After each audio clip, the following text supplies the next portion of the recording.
అండి, అందరూ ఎలా ఉన్నారు? బాగున్నారా? ఈరోజు చికెన్ పకోడీ చేస్తున్నాను. మా వారు మొన్న చికెన్ పకోడీ చేయలేదని అడిగారు కదా, అందుకని ఇవాళ చికెన్ తీసుకొచ్చి మళ్ళీ చికెన్ పకోడీ చేస్తున్నాను అన్నమాట.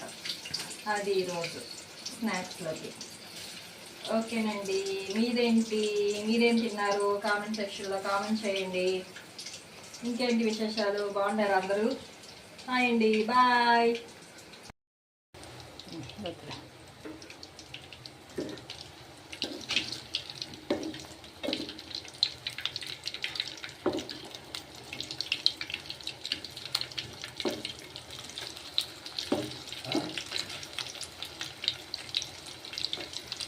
Really?